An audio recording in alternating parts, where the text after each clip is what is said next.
Salut à tous. Aujourd'hui, je vous fais une petite vidéo concernant alors c'est sur de la plomberie. Vous faire partager comme d'hab, hein, comme les précédentes vidéos, mon expérience. Alors c'est pas méchant, là c'est ce que j'appelle moi un peu la plomberie pour les nuls. Euh, Si jamais vous avez un problème, alors un tuyau qui est percé, ou alors tout simplement, ce qui est souvent le cas, que vous voulez créer une installation de plomberie, vous savez pas trop comment faire, savoir s'il faut faire de la soudure ou autre. Et généralement, ça peut faire un peu peur. Il faut savoir que ça a beaucoup évolué, hein, depuis pas mal d'années maintenant, et que vous avez des solutions qui sont assez simples en fait, hein. En termes de raccords sur des tuyaux, là, je vous ai sorti un peu les différents types que vous allez retrouver. Ce qu'on appelle les raccords, donc assertir, compression, glissement et dit les raccords automatiques. Ça, c'est surtout là-dessus que je vais insister. C'est pour ça que j'appelle ça, moi, entre guillemets, la plomberie pour les nuls. C'est quelque chose qui est. Voilà, vous n'avez pas besoin de soudure, pas besoin de pince, ni quoi que ce soit. C'est extrêmement rapide. C'est super fiable, évidemment. Alors là, si ça vous parle pas trop, j'ai pris quelques exemples. Par exemple, ça, c'est ce qu'on appelle du glissement. C'est-à-dire qu'en fait, vous rentrez votre tuyau. Hop là. Alors, est-ce que je vais en avoir? Non, alors là, c'est avec la bague. Vous rentrez en fait votre tuyau, vous allez avoir une bague. Le problème, c'est qu'il faut avoir une pince en fait, hein, qui va venir en fait prendre ici, qui va se mettre en appui là, et quand vous allez pincer en fait, ça va ramener la bague et donc venir glisser la bague sur le tuyau. Et après, bah, évidemment, ça bouge plus, hein. Ça, c'est assez courant, mais il faut avoir une pince. Ce qui va être très courant, mais qui est très simple aussi, c'est avec les bagues. C'est-à-dire que là, c'est pareil, c'est le même principe, hein. Vous allez mettre votre tuyau à l'intérieur, en fonction, évidemment, vous choisissez votre accord en fonction euh, du diamètre de votre tuyau. Vous avez une bague, donc le tuyau passe à l'intérieur de la bague et de l'écrou. Il va venir s'encastrer ici, et quand vous allez venir visser, en fait, la bague va venir en compression, en fait, sur le tuyau. Et là, c'est pareil, hein, ça bouge plus, c'est nickel. Là, moi, je voulais surtout insister aujourd'hui sur les raccords dits automatiques. Donc, les raccords automatiques, en fait, vous pouvez très bien avoir des T, en fait, hein, qui vous permettent de faire une création d'alimentation, hein. Vous avez votre tuyau en temps normal d'eau qui va arriver ici. Je vous donne un exemple, vous voyez, je vous en ai sorti un. Mettez que les tuyaux à gauche, le PER rouge, mettez que ce soit votre installation de base, ou le vice-versa, ou l'inverse, hein. Vous pouvez très bien repartir en fait avec ça. C'est-à-dire qu'en fait, vous allez, j'essaye de mettre. Donc il suffit de couper, que ça soit. Ça, c'est raccord, c'est principalement et uniquement pour le PER et le cuivre. Tout ce qui est ce qu'on appelle le multicouche, ce que les plombiers utilisent énormément, mais à juste titre, hein, parce que c'est vrai que c'est bien, c'est sympa.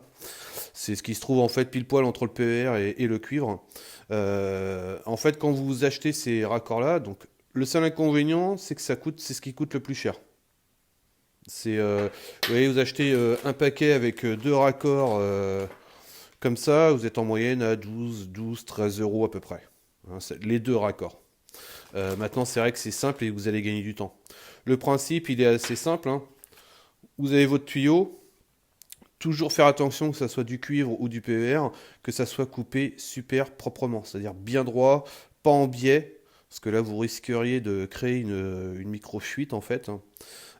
Et chose qu'on vous dit pas ou vous achetez pas forcément, sauf si vous tombez sur un bon conseiller, quand vous voulez mettre un raccord automatique, il est préférable d'acheter ces petits embouts. Alors là, celui-ci en l'occurrence, il est en plastique. L'idéal, c'est évidemment cela en cuivre, peu importe, hein. Le principe en fait de ces petits raccords, c'est tout bête, hein. C'est quand vous allez le mettre dans votre tuyau, et c'est que ce raccord va faire en sorte de dessiner parfaitement quelque chose de cylindrique. Parce que là, le PER, c'est ni plus ni moins du plastique, hein. Enfin, c'est du plastique. Vous pouvez très bien tomber avec un PER qui va être un peu pincé, c'est-à-dire qui va être un peu ovale ou quoi que ce soit, ce qui pourrait venir créer une micro-fuite. Quand vous mettez ça dedans, l'avantage c'est que du coup ça va créer quelque chose de parfaitement cylindrique.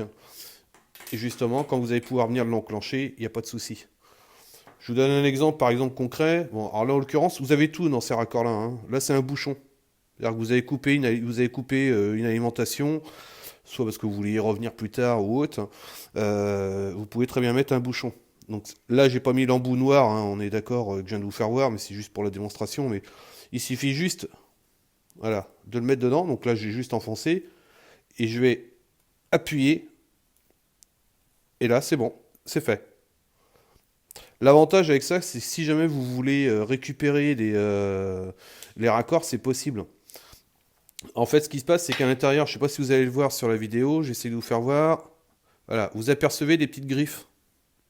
Et ces petites griffes, en fait, alors, je vais essayer avec les doigts, mais c'est pas évident de forcer. Voilà, vous voyez, on les voit un peu disparaître quand j'appuie, mais alors évidemment, je n'appuie pas trop fort parce que sinon ça marque sur les doigts.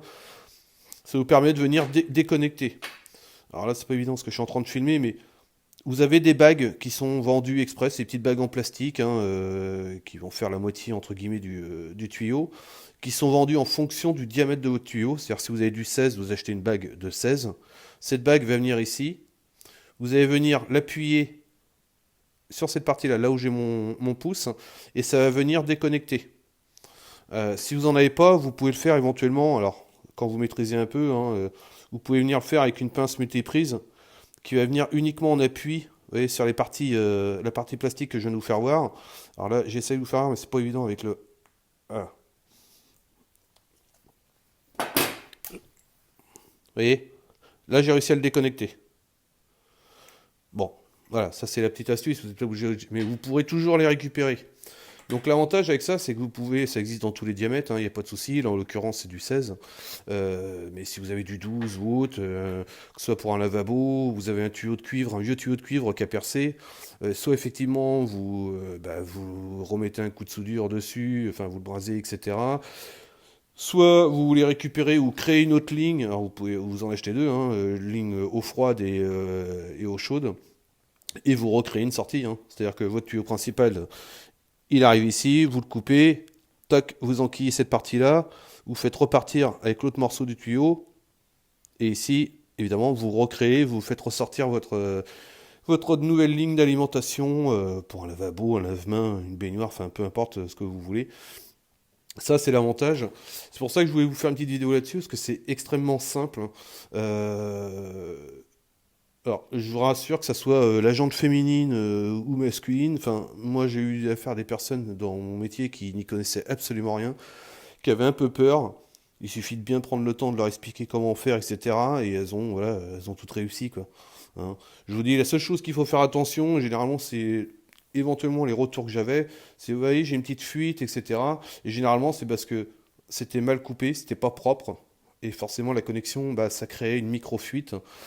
Quand c'est le cuivre, pensez bien à ébavurer la coupe après. Hein, c'est-à-dire que quand vous allez couper votre tuyau de cuivre, il y a toujours, si vous meulez ou quoi que ce soit, ou à la scie, ou alors si vous avez les coupes-tubes, ça coûte pas très cher, hein, 4-5 euros grand max, enfin, c'est vraiment pas cher. Euh, voilà, mais toujours pensez à ébavurer et surtout important, que la coupe soit vraiment très propre. C'est-à-dire que vous ayez quelque chose qui soit nickel quand vous allez vouloir remettre un connecteur. Hein, mais après, bon, alors là, évidemment, il n'est pas assez long, mais l'avantage, c'est ça. Donc avec ça, en fait, vous pouvez tout faire. Vous avez une fuite, quoi que ce soit, plutôt que de faire appel forcément à un plombier, qui sincèrement, ça vous coûtera plus cher en main-d'œuvre et en temps qu'en pièces, donc autant le faire vous-même. Vous coupez votre alimentation d'eau principale, vous purgez votre circuit d'eau, que ce soit pour un lavabo, quoi que ce soit. Alors ça, aussi bien dans le cadre d'une installation, évidemment, que dans le cadre d'une réparation. Et vous prenez votre temps, et il n'y a pas de souci là-dessus. Si jamais vous avez mal coupé, que vous avez une micro-fuite, ce qui peut arriver, vous pouvez l'enlever super facilement, hein, comme je viens de vous faire voir tout à l'heure avec la pince multiprise, mais c'est pas évident, parce que je suis en train de filmer en même temps, donc je peux pas tout faire. Mais alors les autres systèmes que vous avez avant, les classiques qui sont hyper connus, fonctionnent très bien, si ce n'est qu'il va falloir des pinces, etc. On n'est pas trop chaud, on ne sait pas trop comment forcément faire, etc. Là, il y a vraiment, c'est extrêmement simple, quoi. Vous avez votre tuyau, clac, vous l'enquillez. Pensez bien encore une fois à mettre ces petits raccords qui vont permettre encore une fois de... Alors ça c'est sur le PVR, de bien mettre en forme votre tuyau, qui soit bien cylindrique pour rentrer parfaitement dans le connecteur. Hein. Donc vous vous retrouverez en fait avec une partie qui va être... hop là, j'essaie de le mettre. Et qui va venir à affleurement. Là vous voyez, à la limite c'est l'exemple typique que je vous fais voir. Alors je sais pas si vous allez bien le voir sur la vidéo, mais on voit que la coupe en fait est pas droite, puisque le bord de l'adaptateur que je viens de mettre là, le noir, il vient pas dessus. Et si je le tourne, hop, là on voit qu'il vient un fleurement. Donc ça c'est typique, le genre de truc qui, c'est la seule chose qui peut vous créer en fait une micro-fuite. Hein, mais cette chose là vous pouvez l'avoir, j'ai envie de dire, avec un peu tous les raccords quoi. Donc voilà, bah écoutez, j'espère que ça peut vous aider, entre guillemets. Si vous avez des questions, bah n'hésitez pas. Je vais vous faire une petite vidéo là-dessus, parce que c'est vrai que c'est sympa, c'est méconnu. Vous pouvez tout faire, hein. Là, vous voyez, vous pouvez très bien mettre un raccord, couper votre tuyau, et repartir avec un flexible que vous avez, hein, que ce soit de lavabo ou quoi que ce soit directement dessus. Là, en l'occurrence, la sortie, c'est ce qu'on appelle du 15-21, mais ça peut être du 12-17, donc plus tout ce qui va être lavabo, etc. Hein, c'est plus ça, hein, les 12-17. Donc voilà, enfin, vous avez tout type de raccord qui existe. Le seul point négatif, je vous dis, c'est peut-être le prix, où ça coûte un peu plus cher. Maintenant, vous n'avez pas besoin d'avoir de souder, de pince, quoi que ce soit. Voilà, une bonne scie, une lime, enfin... C'est vraiment très très minimaliste en termes d'outillage là-dessus. Par contre, ça vous fait gagner un temps fou, quoi. Voilà, bon bah écoutez, comme d'hab, si vous avez aimé, petit pouce bleu. Si vous n'avez pas aimé, mettez un petit commentaire et dites-moi pourquoi. Si vous avez des questions, toujours comme d'hab, vous m'envoyez des petites questions via la chaîne.